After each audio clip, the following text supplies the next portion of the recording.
Southampton వేదికగా జరిగిన 5వ టీ20 మ్యాచ్లో టీమిండియా 56 పరుగుల తేడాతో ఘోర పరాజయాన్ని చవిచూసింది. ఇంగ్లాండ్ నిర్దేశించిన 258 పరుగుల భారీ లక్ష్యాన్ని ఛేదించే క్రమంలో భారత జట్టు నిర్ణీత 20 ఓవర్లలో 8 వికెట్ల నష్టానికి 201 పరుగులు మాత్రమే చేయగలిగింది. ఈ విజయంతో 5 మ్యాచ్ల సిరీస్ను ఇంగ్లాండ్ 4-0తో క్లీన్ స్వీప్ చేసి రికార్డు సృష్టించింది. ఈ సిరీస్ ఓటమితో టీమిండియా తన ఐసీసీ టీ20 నంబర్ 1 ర్యాంకును కోల్పోగా ఇంగ్లాండ్ అధికారికంగా ప్రపంచ నంబర్ 1 పీఠాన్ని కైవసం చేసుకుంది. గౌతమ్ గంభీర్ కోచ్గా, శ్రేయస్ అయ్యర్ కెప్టెన్గా ఉన్న టీమిండియా అటు ఐర్లాండ్ మరియు ఇటు ఇంగ్లాండ్ సిరీస్లలో వరుసగా క్లీన్ స్వీప్ అవ్వడం అభిమానులకు ఆశ్చర్యానికి గురిచేసింది.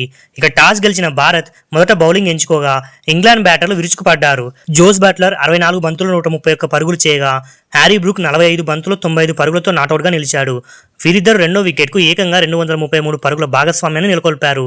భారత్ తరపున ఇషన్ కిషన్ 56 పరుగులు మరియు తిలక్ వర్మ 53 పరుగులు హాఫ్ సెంచరీలతో రాణించినప్పటికీ మిగిలిన బ్యాటర్లు భారీ ఇన్నింగ్స్ ఆడలేకపోయారు.